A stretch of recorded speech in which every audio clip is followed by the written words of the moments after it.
ಪ್ರೇಕ್ಷಕ ಮಹಾಪ್ರಭುಗಳಿಗೆ ಕಾಕಾನ ನಮಸ್ಕಾರಗಳು. ರಿಯಲ್ ಮರ್ಕೆರ ಸಹಯೋಗದೊಂದಿಗೆ ಎಫ್ಎಂಸಿಯ ಕಾಕಾ ಜೊತೆ ಈ ವಾರದ cinema FMC presents movie preview with ಕಾಕಾ ಇನ್ ಅಸೋಸಿಯೇಷನ್ ವಿತ್ ರಿಯಲ್ ಮರ್ಕೆರ ಕಾರ್ಯಕ್ರಮಕ್ಕೆ ನಿಮಗೆಲ್ರಿಗೂ ಸ್ವಾಗತ. ಈ ವಾರ ಅಂದರೆ ಸೆಪ್ಟೆಂಬರ್ 12ಕ್ಕೆ ಯಾವ್ಯಾವ ಸಿನಿಮಾಗಳು ತೆರೆ ಕಾಣ್ತಾ ಇದ್ದೇವೆ ಅನ್ನೋದ್ರ ಬಗ್ಗೆ ಒಂದು ಮಾಹಿತಿಯನ್ನು ತಗೊಂಡು ಬರ್ತಾ ಇದ್ದೀನಿ. ನೋಡಿ, ಸೆಪ್ಟೆಂಬರ್ 12 ಬರೋಬ್ಬರಿ 12 ಸಿನಿಮಾಗಳು ರಿಲೀಸ್ ಆಗ್ತಾ ಇದ್ದಾವೆ. ಬರೋಬ್ಬರಿ ಒಂದು ಡಜನ್ ಸಿನಿಮಾಗಳು. ಇದಕ್ಕೆ ಕಾರಣ ಏನಿರ್ಬೋದು ಅನ್ನೋದು ಹಲವಾರು ಕುತೂಹಲ ನಿಮ್ಮ ಹತ್ರ ಇರಬಹುದು. ಮುಖ್ಯವಾಗಿ ಕಾಂತಾರ 1 ಅನ್ನೋದು ಅಕ್ಟೋಬರ್ ಮೊದಲನೇ ವಾರಕ್ಕೆ ತೆರೆ ಕಾಣ್ತಾ ಇದೆ. ಅದು ತೆರೆ ಕಂಡ್ರೆ ಹಲವಾರು ಸಿನಿಮಾದವ್ರಿಗೆ ನಮಗೆ ಥಿಯೇಟರ್ಗಳು ಸಿಗ್ತಾವೋ ಇಲ್ವೋ, ಸೊ ಕಾಂತಾರದ ಮುಂದೆ ನಮ್ಮ ಸಿನಿಮಾ ಮಂಕಾಗ್ಬಿಡುತ್ತೋ ಏನೋ ಅನ್ನುವಂಥ ಹಲವಾರು ಪ್ರಶ್ನೆಗಳಿರುತ್ತೆ. ಸಾಧಾರಣವಾಗಿ ಇದೊಂದೇ ಸಿನಿಮಾ ಅಂತಲ್ಲ, ಯಾವುದೋ ಒಂದು ದೊಡ್ಡ ಬ್ಯಾನರ್ನ ಸಿನಿಮಾ ಅಥವಾ ದೊಡ್ಡ ನಿರೀಕ್ಷೆಯನ್ನು ಇಟ್ಕೊಂಡು ಬಂದಂಥ ಸಿನಿಮಾ ಬರುವಾಗ ಹೆಚ್ಚು ಸಿನಿಮಾಗಳು ಅದರ ಹಿಂದಿನ ವಾರ ಅಥವಾ ಅದಾಗಿ ಒಂದು 2-3 ವಾರ ಆದಮೇಲೆ ತೆರೆ ಕಾಣೋದು ಸಹಜ. ಮತ್ತೊಂದು ವಿಷಯ ನಾನು ನಿಮ್ಗೆ ಹೇಳಬೇಕಂದ್ರೆ, ಒಂದು ಖೇದದ ಸಂಗತಿ ಏನಂದರೆ, ಗೌರಿ ಶಂಕರ್ ಅನ್ನುವಂಥ ಒಂದು ಸಿನಿಮಾ ರಿಲೀಸ್ ಆಗಿ ಒಂದು ಪ್ರದರ್ಶನವನ್ನು ಕಾಣದೆ ಹಿಂದೆ ಸರಿದು ಹೋಯಿತು. ಇದೊಂದು ದುಃಖದ ಸಂಗತಿ. ನಿರ್ದೇಶಕರು ಹೇಳ್ತಾ ಇದ್ದಾರೆ, ಇಲ್ಲ ನಮ್ಮ ಈ ಒಂದು ಪ್ರಚಾರಕ್ಕೆ ಸ್ಟಾರ್ ನಟರುಗಳು ಯಾರು ನಮಗೆ ಸಹಾಯ ಮಾಡಲಿಲ್ಲ ಅಥವಾ ಬರಲಿಲ್ಲ ಅನ್ನೋ ವಿಷಯದಿಂದ. ಏನಾದರೂ ಹಲವಾರು ಕಾರಣಗಳಿರ್ಬೋದು, ಆದರೆ ಒಂದು ಸಿನಿಮಾ ತೆರೆ ಕಾಣುತ್ತೆ ಅಂತ ಹೇಳಿ ಅದು ಪ್ರದರ್ಶನವೇ ಕಾಣದೆ ಹೋದದ್ದು ಒಂದು ದುಃಖಕರ ಸಂಗತಿ ಅಂತಲೇ ಹೇಳ್ಬೋದು. ಮತ್ತೊಂದು ವಿಷಯ, ಸೂ ಫ್ರಮ್ ಸೋ ಸೆಪ್ಟೆಂಬರ್ 9ರಿಂದ ನಿಮಗೆ OTTನಲ್ಲಿ ಲಭ್ಯವಿದೆ. ನೀವು ಕೂಡ ಅದನ್ನು ನೋಡ್ಬೋದು. ಯಶಸ್ವಿಯಾದಂತಹ ಒಂದು ಕನ್ನಡ ಚಿತ್ರ. ಬನ್ನಿ ಈಗ ಯಾವ್ಯಾವ ಸಿನಿಮಾಗಳು ತೆರೆ ಕಾಣ್ತಾ ಇದ್ದಾವೆ ಸೆಪ್ಟೆಂಬರ್ 12ಕ್ಕೆ ಅಂತ ಒಂದು ಮಾಹಿತಿ ನೋಡೋದಾದರೆ, ಕನ್ನಡದಲ್ಲಿ ಈಗಾಗಲೇ ಹೇಳಿದಾಗೆ 12 ಸಿನಿಮಾಗಳು, ಹಿಂದಿಯಲ್ಲಿ 7, ತೆಲುಗುನಲ್ಲಿ 4, ತಮಿಳಲ್ಲಿ 9, ಮಲಯಾಳಲ್ಲಿ 1, ಇಂಗ್ಲೀಷಲ್ಲಿ 3, ಒಟ್ಟು 36 ಸಿನಿಮಾಗಳು ತೆರೆ ಕಾಣ್ತಾ ಇದ್ದಾವೆ. ಒಂದೊಂದಾಗಿ ನೋಡೋದಾದರೆ ಕನ್ನಡ ಸಿನಿಮಾಗಳನ್ನು ನೋಡ್ತಾ ಹೋಗೋಣ. ನೋಡಿ, ಇದು ಸನ್ ಆಫ್ ಮುತ್ತಣ್ಣ ಅನ್ನುವಂಥ ಒಂದು ಸಿನಿಮಾ. ಸನ್ ಆಫ್ ಮುತ್ತಣ್ಣ ಅನ್ನುವಂಥ ಒಂದು ಸಿನಿಮಾ ಇದು ತೆರೆ ಕಾಣ್ತಾ ಇದೆ. ಏನಪ್ಪ ಈ ಸಿನಿಮಾ ಅಂತಂದರೆ, ಇದೊಂದು ಫ್ಯಾಮಿಲಿ ಡ್ರಾಮಾ ಅಂತ ಹೇಳುತ್ತೆ ಚಿತ್ರತಂಡ. ಭಾವನೆಗಳಿಂದಲೇ ಶುರುವಾಗೋ ಟೀಸರ್ನಲ್ಲಿ ಅಪ್ಪ ಮಗನ ಬಾಂಧವ್ಯವನ್ನು ಬಹಳ ಸೊಗಸಾಗಿ ಈ ಸಿನಿಮಾದಲ್ಲಿ ಕಟ್ಟಿಕೊಡಲಾಗಿದೆ. ಟೀಸರ್ನಲ್ಲಿನ ಡೈಲಾಗ್ಗಳು ಕಾಡ್ತವೆ. ಡೈನಾಮಿಕ್ ಹೀರೋ ದೇವರಾಜ್ ಅವರ ಕಿರಿಯ ಮಗ ಪ್ರಣಮ್ ದೇವರಾಜ್ ಮಗನಾಗಿ, ರಂಗಾಯಣ ರಘು ಅಪ್ಪನಾಗಿ ಅಭಿನಯಿಸಿದ್ದಾರೆ. ಅಕ್ಷರ ಕಲಿಸುವ ಅಪ್ಪ ಪ್ರತಿ ಹೆಜ್ಜೆಯಲ್ಲಿಯೂ ಜೊತೆಯಾಗುವ ಕ್ಯಾಪ್ಟನ್ ಆಗಿ ರಂಗಾಯಣ ರಘು, ಅಪ್ಪನನ್ನು ಹೆಚ್ಚು ಪ್ರೀತಿಸುವ ಮಗನಾಗಿ ಪ್ರಣಮ್ ಗಮನ ಸೆಳೀತಾರೆ. ಖುಷಿ ರವಿ ನಾಯಕಿಯಾಗಿ ಸಾಥ್ ಕೊಟ್ಟಿದ್ದಾರೆ. ಪುರಾತನ ಫಿಲಮ್ಸ್ ಹಾಗೂ SRK ಫಿಲಮ್ಸ್ ಸಹಯೋಗದಲ್ಲಿ ಈ ಸಿನಿಮಾ ತಯಾರಾಗಿದೆ. ಶ್ರೀಕಾಂತ್ ಹುಣಸೂರು ಚಿತ್ರಕಥೆ ಬರೆದು ಮೊದಲ ಬಾರಿ ಸ್ವತಂತ್ರವಾಗಿ ನಿರ್ದೇಶನ ಮಾಡಿದ್ದಾರೆ. ಹಾಡುಗಳಿಗೆ ಯೋಗರಾಜ್ ಭಟ್, ಜಯಂತ ಕಾಯ್ಕಿಣಿ ಸಾಹಿತ್ಯವನ್ನು ಒದಗಿಸಿದ್ದಾರೆ. ವಾರಣಾಸಿ, ಬೆಂಗಳೂರಿನಲ್ಲಿ 49 ದಿನಗಳ ಕಾಲ ಚಿತ್ರೀಕರಣವನ್ನು ನಡೆಸಲಾಗಿದೆ. ಸಂಗೀತವನ್ನು ಸಚಿನ್ ಬಸ್ರೂರ್, ಛಾಯಾಗ್ರಹಣವನ್ನು ಸ್ಕೇಟಿಂಗ್ ಕೃಷ್ಣ, ಸಂಕಲನವನ್ನು ಹರೀಶ್ ಕೊಮ್ಮೆ. ತಾರಾಗಣದಲ್ಲಿ ಪ್ರಣಮ್ ದೇವರಾಜ್, ರಂಗಾಯಣ ರಘು, ಖುಷಿ ರವಿ, ಸುಚೇಂದ್ರ ಪ್ರಸಾದ್, ಗಿರೀಶ್ ಶಿವಣ್ಣ, ತಬಲಾ ನಾಣಿ, ಶ್ರೀನಿವಾಸ್ ಪ್ರಭು, ಸುಧಾ ಬೆಳವಾಡಿ ಹಾಗೂ ಅರುಣ್ ಚಕ್ರವರ್ತಿಯವರಿದ್ದಾರೆ. ಈ ಸಿನಿಮಾಗೂ ಕೂಡ FMC ವತಿಯಿಂದ ನಾನು ಬೆಸ್ಟ್ ಆಫ್ ಲಕ್ ಹೇಳ್ತೀನಿ. ನೀವು ಕೂಡ ಈ ಸಿನಿಮಾ ಮಂದಿರಕ್ಕೆ ಹೋಗಿ ನೋಡಿ ಅಂತ ವಿನಂತಿಸ್ಕೊಳ್ತಾ ಇದ್ದೀನಿ. ಇನ್ನು ಮುಂದಿನ ಸಿನಿಮಾ ನೋಡೋದಾದರೆ ಮಿಡ್ಲ್ ಕ್ಲಾಸ್ ರಾಮಾಯಣ ಅಂತ. ಏನಪ್ಪ ಇದು ಹೆಸರು ವಿಚಿತ್ರವಾಗಿದೆ ಅನ್ಬೋದು ನೀವು. ಇದು ಮಿಡ್ಲ್ ಕ್ಲಾಸ್ ರಾಮಾಯಣ ಅಂದ ತಕ್ಷಣವೇ ಇದೇನು ರಾಮಾಯಣ ಕಥೆನಾ? ಅಲ್ಲ, ಇದೊಂದು ಸಾಮಾಜಿಕ ಕಥೆ. ಏನಪ್ಪ ಇದು ಅಂದರೆ, ಇದು ಕಲಿಯುಗ ಕೃಷ್ಣನ ಮಿಡ್ಲ್ ಕ್ಲಾಸ್ ರಾಮಾಯಣ. ಕಪ್ಪು ಹುಡುಗಿ ಕಥೆ ಹೇಳೋ ಸಿನಿಮಾ. ಬಿಗ್ ಬಾಸ್ ಖ್ಯಾತಿಯ ಮೋಕ್ಷಿತಾ ಪೈ ಮೊದಲ ಬಾರಿ ಸಿನಿಮಾದಲ್ಲಿ ನಟಿಸಿದ್ದು ಕಪ್ಪು ಮೈ ಬಣ್ಣದ ಹುಡುಗಿಯ ಪಾತ್ರವನ್ನು ಮಾಡಿದ್ದಾರೆ. ಇಲ್ಲಿ ಬರೀ ಗೋಳೆ ಇಲ್ಲ, ಎಂಟರ್ಟೈನ್ಮೆಂಟ್ ಜಾಸ್ತಿ ಇದೆ. ಮೈ ಬಣ್ಣ ಕಪ್ಪು ಇರೋ ಹುಡುಗಿಯ ಜೊತೆ ಲವ್ ಹಾಗೂ ಮದುವೆ, ಹೀಗೆ 2 ಹಂತದಲ್ಲಿ ಏನೆಲ್ಲ ಆಗುತ್ತೆ, ಮಿಡ್ಲ್ ಕ್ಲಾಸ್ ಸಮಸ್ಯೆಗಳೇನು, ಫೈಟೇ ಇಲ್ಲದೆ ಹೋರಾಟ ಹೇಗಿರುತ್ತೆ, ಸಿನಿಮಾ ನೋಡಿ, ಇಂಟ್ರೆಸ್ಟಿಂಗ್ ಆಗಿದೆ. ಅಂಜನಾದ್ರಿ ಪ್ರೊಡಕ್ಷನ್ ಹಾಗೂ ವಾವ್ ಸ್ಟುಡಿಯೋಸ್ ಅಡಿಯಲ್ಲಿ ಜೈರಾಮ್ ಗಂಗಪ್ಪನಹಳ್ಳಿ ನಿರ್ಮಾಣ ಮಾಡಿದ್ದಾರೆ. ರೆಬಲ್ ಹುಡುಗರು ಸಿನಿಮಾವನ್ನು ನಿರ್ದೇಶನ ಮಾಡಿದ್ದ ಧನುಷ್ ಗೌಡ ಚಿತ್ರಕಥೆ ಬರೆದು ಆಕ್ಷನ್ ಕಟ್ ಹೇಳಿದ್ದಾರೆ. ವಿನು ಗೌಡ ನಾಯಕನಾಗಿ ಅಭಿನಯಿಸಿದ್ದಾರೆ. ಸಂಗೀತವನ್ನು ಅಲೆಕ್ಸ್, ಛಾಯಾಗ್ರಹಣವನ್ನು ವಿನೋದ್ ಲೋಕಣ್ಣವರ್, ಸಂಭಾಷಣೆ ಉದಯ್ ಕುಮಾರ್, ತಾರಾಗಣದಲ್ಲಿ ವಿನು ಗೌಡ, ಮೋಕ್ಷಿತಾ ಪೈ, ಎಸ್ ನಾರಾಯಣ್, ವೀಣಾ ಸುಂದರ್, ಜಗ್ಗಪ್ಪ, ಯುಕ್ತಾ ಪೇರ್ವಿ, ಬಾಲ್ ರಾಜವಾಡಿ, ವಿಜಯ ಚೆಂಡೂರ್, ಬ್ಯಾಂಕ್ ಜನಾರ್ದನ, ಶೋಭರಾಜ್, ತುಕಾಲಿ ಸಂತೋಷ್, ಹುಲಿ ಕಾರ್ತಿಕ್ ಅವರಿದ್ದಾರೆ. ಈ ಸಿನಿಮಾಗೂ ಕೂಡ ನಾನು ಯಶಸ್ವಿಯಾಗಲಿ ಅಂತ ಹಾರೈಸ್ತೇನೆ. ನೀವು ಕೂಡ ಈ ಸಿನಿಮಾ ಮಂದಿರಕ್ಕೆ ಹೋಗಿ ನೋಡಿ ಅಂತ ಕೇಳ್ಕೊಳ್ತೇನೆ. ಇನ್ನು ಮುಂದಿನ ಸಿನಿಮಾ ನೋಡೋದಾದರೆ ಮಾಯಾವಿ ಅಂತ. ಏನಪ್ಪ ಇದು ಮಾಯಾವಿ ಅಂತ ಇದೆ, ಮಾಯಾಮಂತ್ರ ಏನಾದರೂ ಇದೆಯಾ? ನೋಡೋಣ ಬನ್ನಿ ಏನಿದೆ ಅಂತ. ನೋಡಿ, ಇದೊಂದು ಸಸ್ಪೆನ್ಸ್ ಥ್ರಿಲ್ಲರ್. ಮುಗ್ಧ ವಿದ್ಯಾರ್ಥಿಯೊಬ್ಬಳು ಆನ್ಲೈನ್ನಲ್ಲಿ ಗೆಳೆಯನನ್ನು ನಂಬಿ ಮೋಸ ಹೋಗ್ತಾಳೆ. ನಂತರ ಅವಳ ಶವ ರೆಸಾರ್ಟಲ್ಲಿ ಸಿಗುತ್ತೆ. ಅದೊಂದು ಸ್ವಾಭಾವಿಕ ಸಾವೆಂದು ಸಾಧಿಸಲು ಪ್ರಯತ್ನಿಸಿದಾಗ ಏನೆಲ್ಲ ಆಯಿತು? ಸಿನಿಮಾ ನೋಡಿ, ಕೊನೆಗೊಂದು ಪ್ರಬಲವಾದ ಸಂದೇಶ ಕೂಡ ಇದೆ. ಇಷ್ಟ ಎಂಟರ್ಟೈನರ್ಸ್ ಲಾಂಛನದಲ್ಲಿ ಕೋಟೆನಾಡು ಚಿತ್ರದುರ್ಗದ ರಘುರಾಮ್ ಅವರು ಮಹಂತೇಶ್ ಅವರೊಂದಿಗೆ ಬಂಡವಾಳ ಹೂಡಿ ನಾಯಕನಾಗಿ ಅಭಿನಯಿಸಿದ್ದಾರೆ. ಶಂಕರ್ ಆಕ್ಷನ್ ಕಟ್ ಹೇಳಿದ್ದಾರೆ. ಜಗನ್ನಾಥದಾಸರು ಸಿನಿಮಾದಿಂದ ಚಿತ್ರರಂಗ ಪ್ರವೇಶಿಸಿದ್ದ ನಿಶ್ಚಿತಾ ಶೆಟ್ಟಿಯ ನಾಯಕಿಯಾಗಿ ನಟಿಸಿ ತಂತ್ರಜ್ಞರಾಗಿ ಕೆಲಸ ಮಾಡಿದ್ದಾರೆ. ಆನಂದ್ ಕಮ್ಮಸಾಗರ್ ಅವರು ಬರೆದ ಆವರಿಸು ಎಂಬ ಹಾಡಿಗೆ ವಿಜಯ್ ಪ್ರಕಾಶ್ ದನಿಯಾಗಿದ್ದಾರೆ. ಸಂಗೀತವನ್ನು ಅಗಸ್ತ್ಯ ಸಂತೋಷ್, ಛಾಯಾಗ್ರಹಣವನ್ನು ಗುರುದತ್ ಮುಸ್ರಿ, ಸಂಕಲನವನ್ನು ಆರ್ ಅನಿಲ್ ಕುಮಾರ್, ತಾರಾಗಣದಲ್ಲಿ ರಘುರಾಮ್, ನಿಶ್ಚಿತ್ ಶೆಟ್ಟಿ, ಎಂ ಕೆ ಮಠ, ಸೂರ್ಯ ಪ್ರವೀಣ್, ಸಮರ್ಥ, ಸುರೇಶ್ ಬಾಬು ಇವರೆಲ್ಲರೂ ಕೂಡ ಅಭಿನಯಿಸಿದ್ದಾರೆ. ನಾವು ಕೂಡ ಈ ಸಿನಿಮಾಗೆ ಬೆಸ್ಟ್ ಆಫ್ ಲಕ್ ಹೇಳೋಣ. ನೀವು ಕೂಡ ಈ ಸಿನಿಮಾನ ಚಿತ್ರಮಂದಿರಕ್ಕೆ ಹೋಗಿ ನೋಡಿ ಅಂತ ವಿನಂತಿಸ್ಕೊಳ್ತೇನೆ. ಮುಂದಿನ ಸಿನಿಮಾ ಗುರಿ ಅಂತ. ಗುರಿ ಇರಬೇಕು, ಗುರುನೂ ಇರಬೇಕು ಅಲ್ವೇ? ನಾವೆಲ್ಲ ಇದನ್ನು ಶಾಲೆಯಲ್ಲಿ ಕಲ್ತಿದ್ದು. ಅದರದೇ ಒಂದು ಕಥೆ ಇದೆ ಇಲ್ಲಿ. ನನ್ನ ಶಾಲೆಯನ್ನು ಪ್ರೀತಿಸ್ತೇನೆ ಅನ್ನುವಂಥ ಅಡಿ ಬರಹ ಇರೋ ಈ ಸಿನಿಮಾ ನೈಜ ಘಟನೆಯ ಆಧಾರಿತ ಸಿನಿಮಾ. ಕೋಲಾರದ ತೇರಳ್ಳಿ ಬೆಟ್ಟದಲ್ಲಿ ಸರ್ಕಾರಿ ಶಾಲೆಯನ್ನು ಮುಚ್ಚಲಾಗಿತ್ತು. ಮಕ್ಕಳು ಶಿಕ್ಷಕರೊಂದಿಗೆ ಕೆರೆಯಲ್ಲಿ ಆಟ ಆಡ್ತಾ ಇದ್ರು. ಯಾಕೆ ಹೀಗೆ ಅಂತ ಸ್ಥಳೀಯರಲ್ಲಿ ವಿಚಾರಿಸಿದಾಗ ತಿಳಿದ ಮಾಹಿತಿಯ ಆಧಾರದ ಮೇಲೆ ಈ ಸಿನಿಮಾವನ್ನು ಮಾಡಲಾಗಿದೆ. ವಿಷ್ಣುದುರ್ಗ ಪ್ರೊಡಕ್ಷನ್ ಅಡಿಯಲ್ಲಿ ರಾಧಿಕಾ SR ಹಾಗೂ ಚಿತ್ರಲೇಖಾ S ನಿರ್ಮಾಣ ಮಾಡಿದ್ದಾರೆ. ಸೆಲ್ವಂ ಮಾದಪ್ಪನ್ ಕತೆ ಬರೆದು ಛಾಯಾಗ್ರಹಣದ ಜೊತೆಗೆ ನಿರ್ದೇಶನವನ್ನು ಕೂಡ ಮಾಡಿದ್ದಾರೆ. ಅಚ್ಯುತ್ ಕುಮಾರ್ ಪ್ರಮುಖ ಪಾತ್ರದಲ್ಲಿ ನಟಿಸಿದ್ದಾರೆ. ಬೆಂಗಳೂರು, ಕೋಲಾರ, ತೇರಳ್ಳಿ ಸುತ್ತಮುತ್ತಲೂ ಈ ಚಿತ್ರೀಕರಣವನ್ನು ಮಾಡಲಾಗಿದೆ. ಸಂಗೀತವನ್ನು ಪಳಿನಿ ಸೇನಾಪತಿ, ಸಂಕಲನವನ್ನು KM ಪ್ರಕಾಶ್, ಸಾಹಿತ್ಯವನ್ನು ವಿ ಮನೋಹರ್ ಹಾಗೂ ಮಧುಸೂದನ್, ತಾರಾಗಣದಲ್ಲಿ ಮಹಾನಿಧಿ, TS ನಾಗಾಭರಣ, ಅವಿನಾಶ್, ಪವನ್ ಕುಮಾರ್, ಜೀವತ್ ಭೂಷಣ್, ಜಯಶ್ರೀ, ಉಗ್ರಂ ಮಂಜು, ಸಂದೀಪ್ ಮಲಾನಿ ಹಾಗೂ ಮನೋಹರ್ ಅವರಿದ್ದಾರೆ. ನಾವು ಕೂಡ ಈ ಸಿನಿಮಾಗೆ ಬೆಸ್ಟ್ ಆಫ್ ಲಕ್ ಹೇಳೋಣ. ನೀವು ಕೂಡ ಈ ಸಿನಿಮಾನ ಚಿತ್ರಮಂದಿರಕ್ಕೆ ಹೋಗಿ ನೋಡಿ ಅಂತ ಕೇಳ್ಕೊಳ್ತೀನಿ. ಇನ್ನು ಮುಂದಿನ ಸಿನಿಮಾ ನೋಡೋದಾದರೆ ನಿದ್ರಾದೇವಿ ನೆಕ್ಸ್ಟ್ ಡೋರ್ ಅಂತ. ಏನಪ್ಪ ನಿದ್ರೆವರೆಗೂ ಬಂದುಬಿಟ್ರ ಸಿನಿಮಾದವರು ಅಂತ. ಸಿನಿಮಾದ ಹೆಸರು ನಿದ್ರಾದೇವಿ ನೆಕ್ಸ್ಟ್ ಡೋರ್. ಸಿನಿಮಾಗೆ ಹೋಗಿ ನಿದ್ದೆ ಮಾಡಬೇಡಿ ಅಲ್ವೇ? ಹಾಗಾದರೆ ಏನಿದೆ ಈ ಸಿನಿಮಾದಲ್ಲಿ ಅಂತ ನೋಡೋದಾದರೆ ಇದೊಂದು ರೊಮ್ಯಾಂಟಿಕ್ ಸಿನಿಮಾ. ಇದು ನಿದ್ದೆ ಸಮಸ್ಯೆಯ ಸುತ್ತ ಸಾಗುವ ಒಂದು ಸಿನಿಮಾ. ಸಣ್ಣ ವಯಸ್ಸಿನಿಂದಲೂ ನಿದ್ರಾಹೀನತೆಯಿಂದ ಬಳಲ್ತಾ ಇರುವ ಒಬ್ಬ ಯುವಕನ ಕಥೆ. ತಾಯಿ ಜೋಗುಳದಿಂದ ಮಲಗೋ ಹುಡುಗ ತಾಯಿ ನಿಧನದ ನಂತರ ಏನಾಗುತ್ತೆ?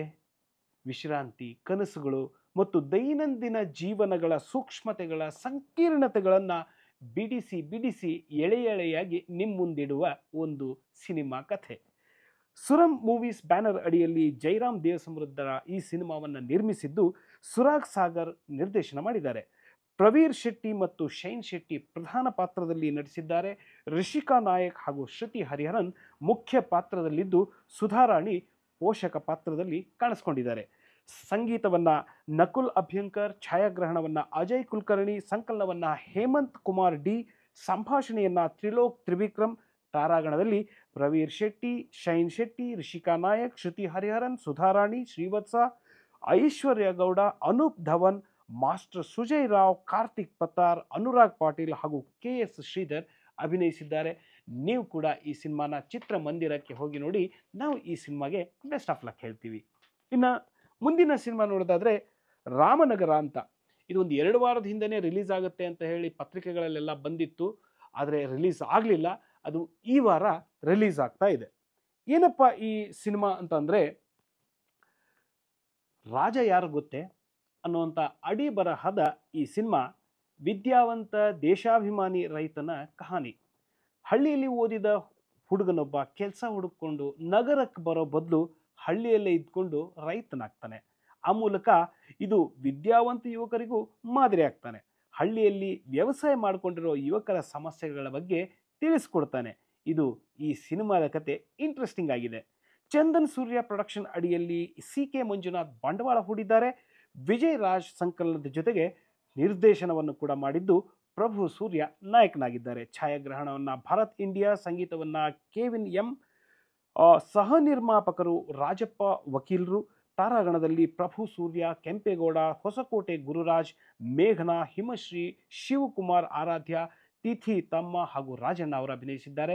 ನಾವು ಕೂಡ ಈ ಸಿನಿಮಾಗೆ ಬೆಸ್ಟ್ ಆಫ್ ಲಕ್ ಹೇಳ್ತೀವಿ. ನೀವು ಕೂಡ ಈ ಸಿನಿಮಾ ಮಂದಿರಕ್ಕೆ ಹೋಗಿ ನೋಡಿ ಅಂತ ಕೇಳ್ಕೊಳ್ತೀನಿ. ಇನ್ನು ಮುಂದಿನ ಸಿನಿಮಾ ನೋಡೋದಾದರೆ ಸೆಪ್ಟೆಂಬರ್ 10 ಅಂತ. ಸೆಪ್ಟೆಂಬರ್ 10 ಏನಪ್ಪ ಇದು, ತಿಂಗಳ ಹೆಸರಿಟ್ಕೊಂಡು ಸಿನಿಮಾಗಳು ಬರ್ತಾ ಇದ್ದಾವೆ ಅಂತ ನೀವು ಅನ್ಕೋಬೋದು. ಅದರಲ್ಲೂ ಕೂಡ ಒಂದು ವಿಶೇಷ ಇದೆ. ಈ ಸಿನಿಮಾದಲ್ಲಿ ಗ್ಲಾಮರ್ ಇಲ್ಲ, ಆ್ಯಕ್ಷನ್ ಇಲ್ಲ, ಆದರೆ ಒಬ್ಬರ ಬದುಕನ್ನೇ ಬದಲಿಸಬಲ್ಲಂಥ ಒಂದು ಗಟ್ಟಿ ಸಂದೇಶ ಇದೆ. ಕಾರ್ಗಿಲ್ ಯುದ್ಧದಲ್ಲಿ ಭಾಗವಹಿಸಿದ ಗ್ರೂಪ್ ಕ್ಯಾಪ್ಟನ್ ಜಿ.ಜೆ. ರಾವ್ ಪುಸ್ತಕ ಆಧಾರಿತ ಸಿನಿಮಾ ಇದು. 7 ಕಥೆಗಳಿವೆ. 6 ಕಥೆಗಳು ಎಲ್ಲ ಇದ್ದು ಆತ್ಮಹತ್ಯೆ ಮಾಡಲು ಪ್ರಯತ್ನಿಸೋರ್ದು. ಒಂದು ಮಾತ್ರ ಅಂಗವೈಕಲ್ಯ ಇದ್ರೂ ಕೂಡ ಸರ್ಕಾರಿ ಸವಲತ್ತುಗಳನ್ನೆಲ್ಲ ಬಳಸಿ ನೆಮ್ಮದಿಯಿಂದ ಬದುಕುವ ವ್ಯಕ್ತಿಯ ಕಥೆ.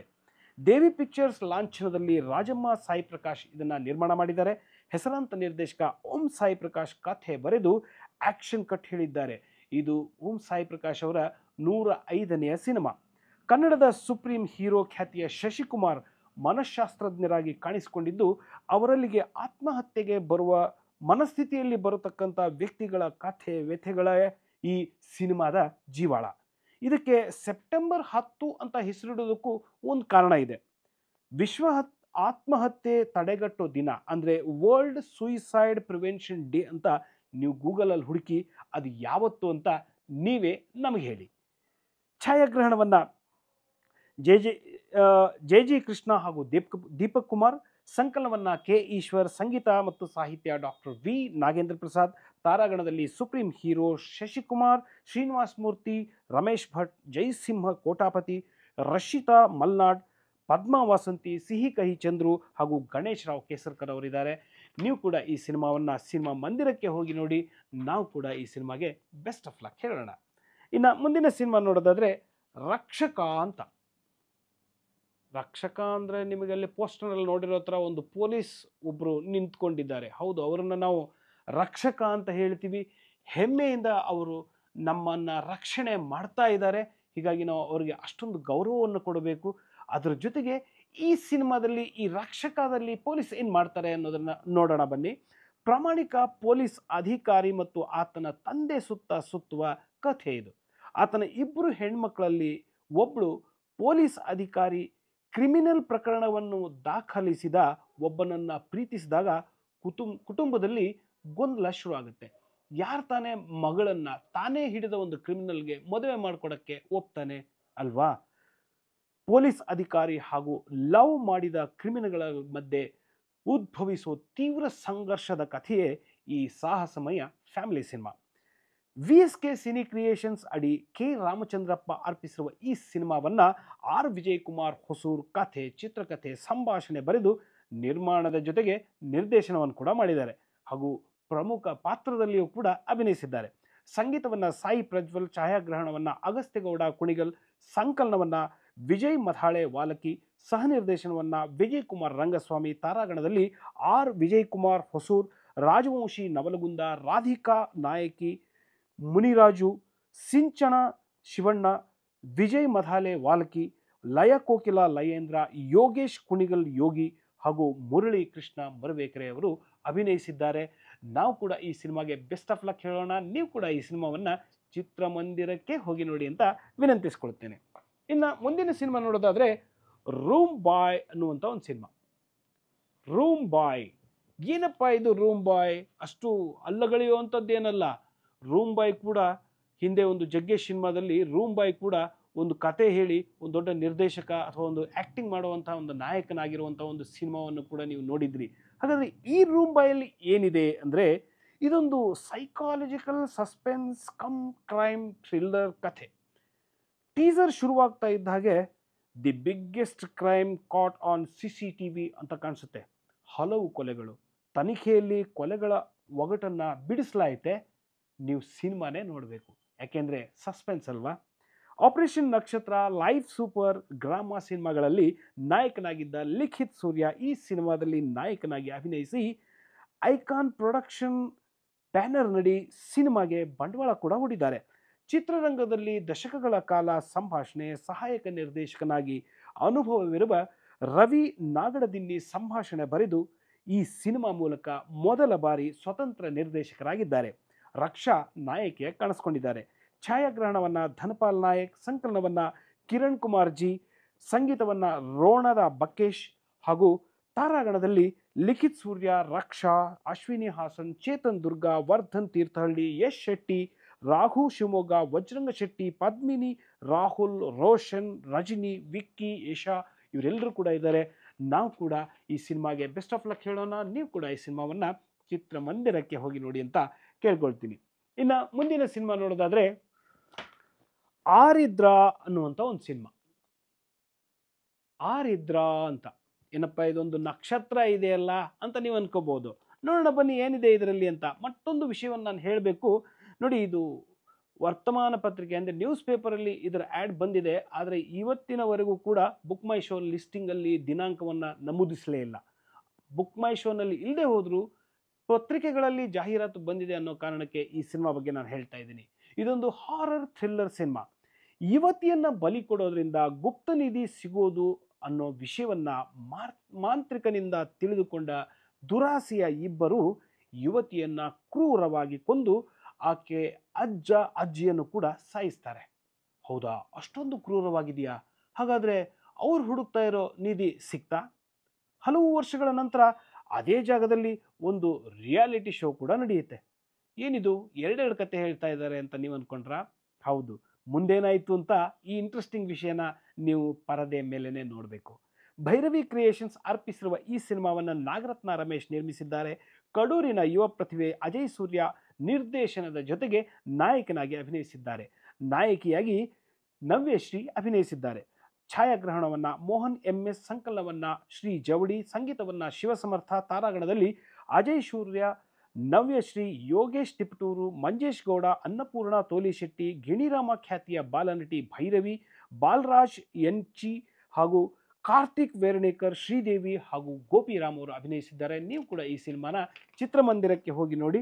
ನಾವು ಕೂಡ ಈ ಸಿನಿಮಾಗೆ ಬೆಸ್ಟ್ ಆಫ್ ಲಕ್ ಹೇಳೋಣ.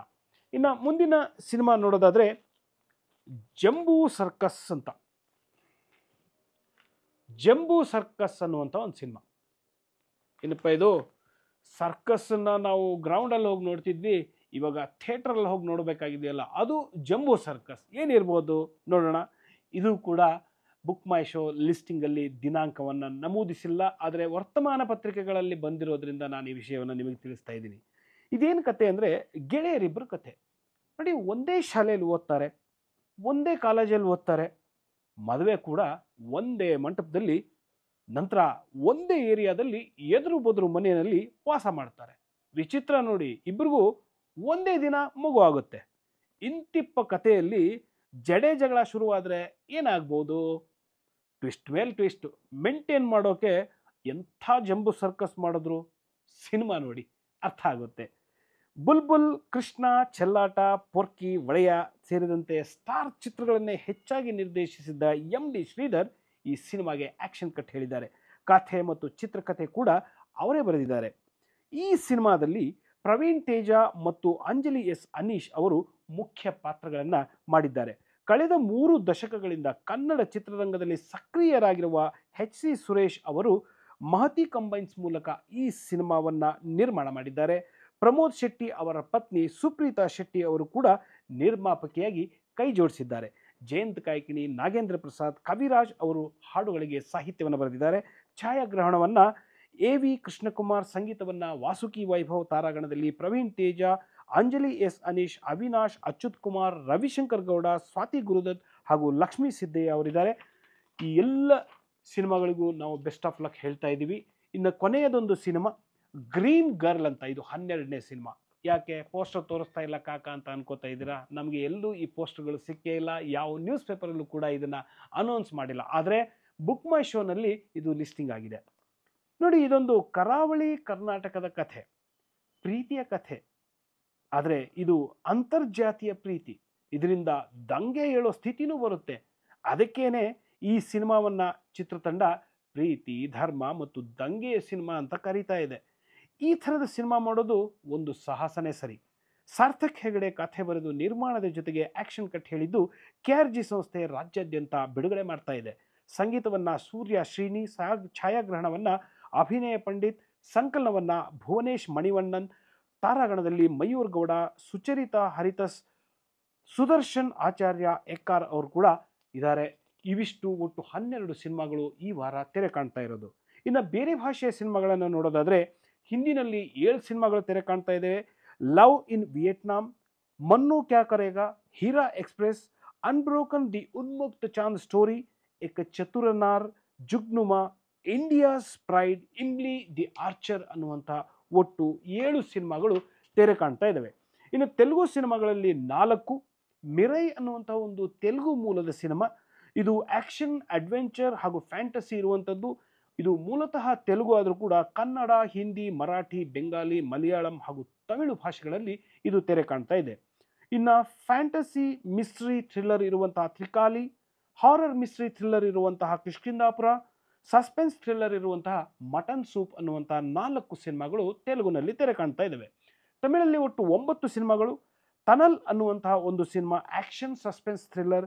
ಇದು ಮೂಲತಃ ತಮಿಳಾದರೂ ಕೂಡ ತೆಲುಗು ಹಾಗೂ ಹಿಂದಿ 2 ಭಾಷೆಗಳಲ್ಲಿ ತೆರೆ ಕಾಣ್ತಾ ಇದೆ.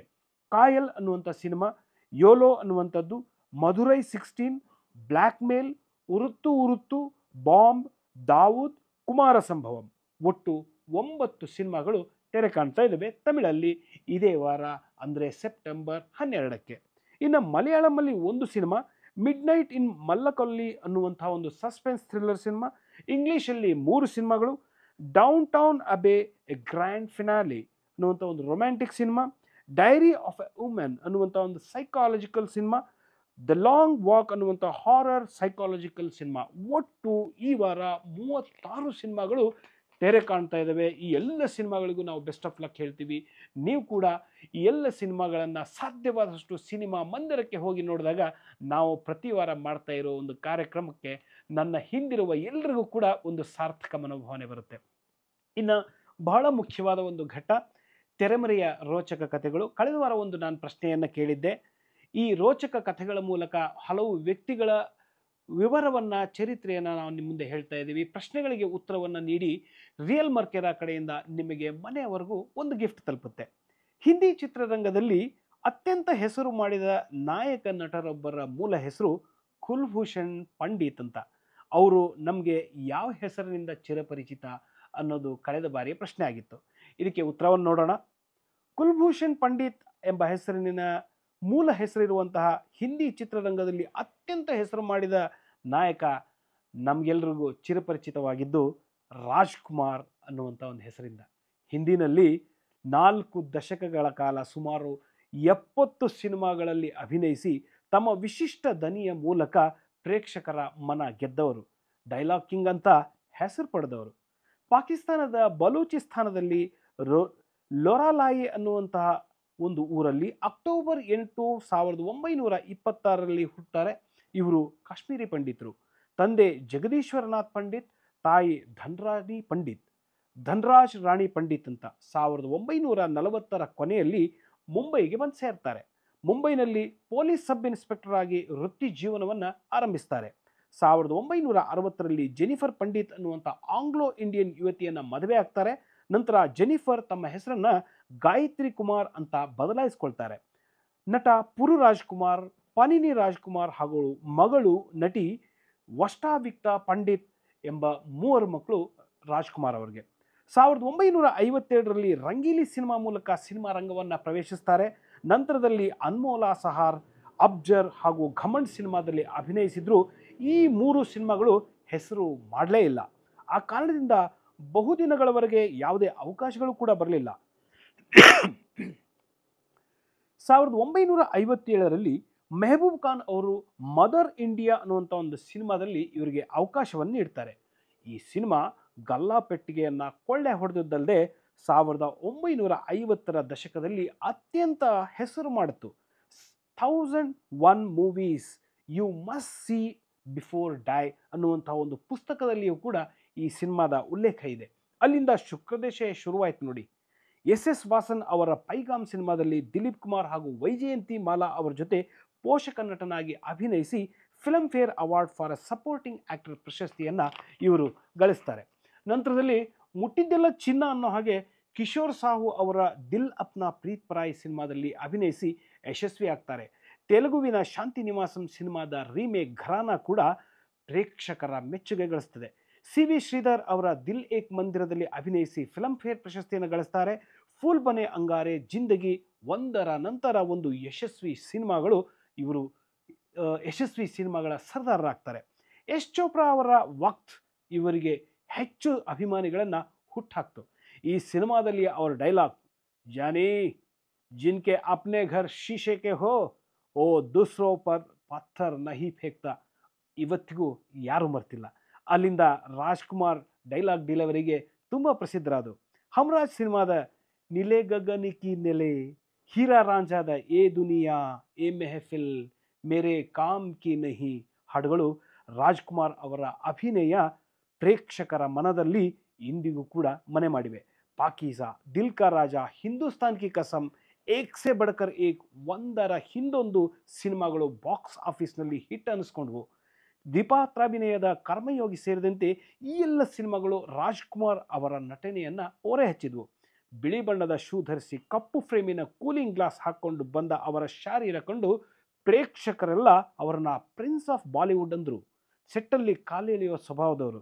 1970ರ ದಶಕದಲ್ಲಿ ಹರೇ ರಾಮ ಹರೇ ಕೃಷ್ಣ ಚಿತ್ರದಲ್ಲಿನ ಬ್ರೇಕ್ಔಟ್ ಪಾತ್ರದಲ್ಲಿದ್ದ ಜೀನತ್ ಅಮಾನ್ ಸ್ಟಾರ್ಡಮ್ಗೆ ವೇಗವಾಗಿ ಏರ್ತಾ ಇದ್ದಾಗ ರಾಜ್ಕುಮಾರ್ ಅವರನ್ನು ಚಲನಚಿತ್ರದ ಪ್ರಥಮ ಪ್ರದರ್ಶನದಲ್ಲಿ ಭೇಟಿಯಾದರು. ಜೀನತ್ ಆವಾಗಲೇ ಉದಯೋನ್ಮುಖ ತಾರೆಯಾಗಿದ್ದರೂ ಕೂಡ ರಾಜ್ಕುಮಾರ್ ಅವರು ಹೇಳ್ತಾರೆ, ಜೀನತ್ ಆಪ್ ಬಹುತ್ ಸುಂದರ್ ಹೈ, ಆಪ್ ಆಕ್ಟಿಂಗ್ ಕರ್ನೆ ಕಿ ಟ್ರೈ ಕರೋನಾ ಎಂದು ತಮಾಷೆಯಾಗಿ ಹೇಳಿದ್ದಿದೆ. ಹಿಂದಿ ಸಿನಿಮಾದ ದಿಗ್ಗಜರಾದ ಅಶೋಕ್ ಕುಮಾರ್, ರಾಜೇಂದ್ರ ಕುಮಾರ್, ಮನೋಜ್ ಕುಮಾರ್, ರಾಜೇಶ್ ಖನ್ನಾ, ಜಿತೇಂದ್ರ, ಆಶಾ ಪರೇಖ, ಮೀನಾ ಕುಮಾರಿ, ವೈಜಯಂತಿ ಮಾಲಾ, ಮಾಲಾ ಸಿನ್ಹಾ, ವಹೀದಾ ರೆಹಮಾನ್, ಹೇಮಾ ಮಾಲಿನಿ, ನಾನಾ ಪಾಟೇಕರ್, ವಿನೋದ್ ಖನ್ನಾ ಹೀಗೆ ಎಲ್ಲರ ಜೊತೆಗೆ ಸಿನಿಮಾದಲ್ಲಿ ಅವರು ತೆರೆಯನ್ನು ಹಂಚಿಕೊಂಡಿದ್ದಾರೆ. ಪ್ರೇಕ್ಷಕರು ತುದಿಯಲ್ಲಿ ಕುಳಿತು ನೋಡುವಷ್ಟು ಕಾತರತೆಯನ್ನು ರಾಜ್ಕುಮಾರ್ ಮೂಡಿಸಿದ್ದಾರೆ. ಸಾಜಿಶ್, ಮಹಾವೀರ್, ಜಂಗ್ಬಾಜ್, ಮರ್ತೆ ದಮ್ ತಕ್, ಸೌದಾಗರ್, ತಿರಂಗ ಇತ್ತೀಚಿನ ಸಿನಿಮಾಗಳಲ್ಲಿ ಅವರ ಅಭಿನಯ ಅಮೋಘವಾಗಿದೆ. 1995ರಲ್ಲಿ ತೆರೆಕಂಡ ಗಾಡ್ ಆ್ಯಂಡ್ ಗನ್ ಅವರ ಕೊನೆಯ ಸಿನಿಮಾ ಆಗಿತ್ತು. ಅವರ ಜೀವನದ ಕೊನೆಯ 2 ವರ್ಷ ಶ್ವಾಸಕೋಶ ಮತ್ತು ಪಕ್ಕೆಲುಬುಗಳಲ್ಲಿ ಮರುಕಳಿಸುತ್ತಿರುವ ನೋವುಗಳೊಂದಿಗೆ ತುಂಬ ಕೆಟ್ಟದಾಗಿತ್ತು. ಅವರು ಕೀಮೋಥೆರಪಿಗೆ ಒಳಗಾಗಿ ಬಳಲ್ತಾ ಇದ್ರು. 1996ರ ಜುಲೈ 3ರಂದು ಗಂಟಲು ಕ್ಯಾನ್ಸರ್ನಿಂದ ಇಹಲೋಕವನ್ನು ತ್ಯಜಿಸ್ತಾರೆ. ಮಿಲೋನ ತುಮ್ಕೋ ಹಮ್ ಗಭುರಾಯ್ ಅನ್ನುವಂಥ ಹೀರಾ ರಾಂझಾದ ಹಾಡು, ಸೌದಾಗರ್ನ ಇಮ್ಲಿ ಕಾ ಬೂಟ ಬೇರಿ ಕಾ ಪೇಟ್, ವಕ್ತನ ಆಘೆ ಬಿ ಜಾನೆ ನದೋ, ದಿಲ್ ಅಪ್ನಾ ಪ್ರೀತ್ ಪರಾಯಿಯ ಅಜೀಬ್ ದಾಸ್ತಾ ಹೈ. ಈ ಹಾಡುಗಳನ್ನು ಕೇಳುವಾಗಲೆಲ್ಲ ರಾಜ್ಕುಮಾರ್ ಪ್ರೇಕ್ಷಕರ ಕಣ್ಮುಂದಿರ್ತಾರೆ. ಇದಕ್ಕೆ ಸರಿಯಾದ ಉತ್ತರವನ್ನು ನೀಡಿದವರು ನಾಗೇಂದ್ರ ಜೈನ್ ಹಾಗೂ ಮಧು ಜೋಶಿಯವರು. ಈ ವಾರದ ಪ್ರಶ್ನೆ ಏನು ಅಂದರೆ, ನೀವು ಉತ್ತರವನ್ನು ನೀಡಬೇಕು ನಿಮ್ಮ ಕಾಮೆಂಟ್ ಮೂಲಕ. ಫೇಸ್ಬುಕ್ ಇರ್ಬೋದು, ಅಥವಾ ನಮ್ಮ ವಾಟ್ಸಪ್ ನಂಬರ್ ಇರ್ಬೋದು, ಅಥವಾ ಯೂಟ್ಯೂಬಲ್ಲೂ ಕೂಡ ನೀವು ಕಾಮೆಂಟ್ ಮೂಲಕ ನಿಮ್ಮ ಉತ್ತರವನ್ನು ತಿಳಿಸಿ. ರಿಯಲ್ ಮಾರ್ಕೆರ ಕಡೆಯಿಂದ ಒಂದು ಗಿಫ್ಟನ್ನು ನಿಮ್ಮ ಮನೆಯವರೆಗೂ ಬಂದು ತಲುಪುತ್ತೆ, ಅದನ್ನು ಪಡ್ಕೊಳ್ಳಿ. ಏನಪ್ಪ ಈ ವಾರದ ಪ್ರಶ್ನೆ? ಸ್ವಲ್ಪ ಇಂಟ್ರೆಸ್ಟಿಂಗ್ ಆಗಿದೆ. ಎರಪಡಿ ವೆಂಕಟ ಮಹಾಲಕ್ಷ್ಮಿ ಎಂಬ ಮೂಲ ಹೆಸರಿನ ಪಂಚಭಾಷಾ ತಾರೆಯೊಬ್ಬರು ಚಿತ್ರರಂಗದಲ್ಲಿ ಯಾವ ಹೆಸರಿನಿಂದ ಚಿರಪರಿಚಿತರು? ಅರ್ಥ ಆಯ್ತಲ್ವಾ? ಯರಗುಡಪಡಿ ವೆಂಕಟ ಮಹಾಲಕ್ಷ್ಮಿ ಅನ್ನುವಂಥ ಮೂಲ ಹೆಸರಿನ ಒಬ್ಬರು ನಮಗೆ ಚಿತ್ರರಂಗದಲ್ಲಿ ಯಾವ ಹೆಸರಿನಿಂದ ಪರಿಚಯ ಅಂತ. ಮುಂದಿನ ಬಾರಿ ಹೊಸ ಹೊಸ ಸಿನಿಮಾಗಳು ತೆರೆ ಕಾಣೋದ್ರ ಬಗ್ಗೆ ವಿವರವನ್ನು ತೆಗೆದುಕೊಂಡು ಬರ್ತೀನಿ. ಲೈಕ್ ಮಾಡಿ, ಶೇರ್ ಮಾಡಿ, ಸಪೋರ್ಟ್ ಮಾಡಿ. ನೀವೆಲ್ಲರೂ ಕೂಡ ನಮ್ಮ ಜೊತೆಗಿದ್ದೀರಾ ಅಂತ ಅಂದ್ಕೊಂಡೆ ಈ ಕಾರ್ಯಕ್ರಮವನ್ನು ನಾವು ಮಾಡ್ತಾ ಇದ್ದೀವಿ. ನಮ್ಮ ಉದ್ದೇಶ ನೀವು ಸಿನಿಮಾಗಳನ್ನು ಚಿತ್ರಮಂದಿರಕ್ಕೆ ಹೋಗಿ ನೋಡಬೇಕು ಅನ್ನೋದು. ಆ ಉದ್ದೇಶ ಸಾರ್ಥಕವಾದಾಗ ನಾವು ಮಾಡಿದ ಕಾರ್ಯಕ್ರಮ ಕೂಡ ಸಾರ್ಥಕವಾಗುತ್ತೆ. ಧನ್ಯವಾದಗಳು. ಮುಂದಿನ ವಾರ ಮತ್ತೆ ಭೇಟಿಯಾಗೋಣ.